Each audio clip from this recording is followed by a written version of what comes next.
2026 ခုနှစ်အတွက်ခပ်ပေါ်လာတဲ့နောက်ဆုံးရအချက်လက်တွေအရထိုင်းကွန်ဒိုဈေးကွက်ပုံစံမှာတိတိတတ်တာအပြောင်းလဲတွေဖြစ်ပေါ်နေပါတယ်။တရုတ်နိုင်ငံသားတွေကကွန်ဒိုယူနစ်ပေါင်း 9000 နီးပါးဝယ်ယူပြီးခိတ်ဆုံးနေရမှာဆက်လက်ရပ်တည်နေပေမဲ့ပြီးခဲ့တဲ့နှစ်နဲ့ရှင်ရင်တော့ဝယ်ယူမှုလျော့ကျလာတာကိုတွေ့ရပါတယ်။ဒါဟာတရုတ်နိုင်ငံရဲ့ငွေကြေးဆိုင်ရာတင်းကျပ်မှုတွေနဲ့ထိုင်းနိုင်ငံရဲ့တရားမဝင်ငွေကြေးစီးဆင်းမှုတွေကိုစောင့်ကြည့်တဲ့စီးမြင့်တွေကြောင့်ဖြစ်နိုင်ပါတယ်။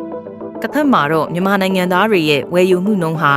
41%ကျော်အထိခုန်တက်လာပြီးဈေးကွက်ရဲ့ဒုတိယနေရာကိုအံ့အားသင့်ပွဲသိမ်းပိုက်လိုက်ပါတယ်။တတိယနေရာမှာတော့ရုရှားနိုင်ငံသားတွေကရပ်တည်နေပြီးဒါဟာရေရှည်နေထိုင်ဖို့နဲ့ယင်းနှိမ့်နှံမှုတွေအတွက်ဝယ်ယူမှုပိုများလာတာကိုပြသနေပါတယ်။လက်ရှိမှာတော့ဘန်ကောက်ချွန်ဘူရီနဲ့ဖူးခက်မြို့တွေကကွန်ဒိုဝယ်ယူမှုအများဆုံးဒေသတွေအဖြစ်ဆက်လက်တည်ရှိနေပါတယ်။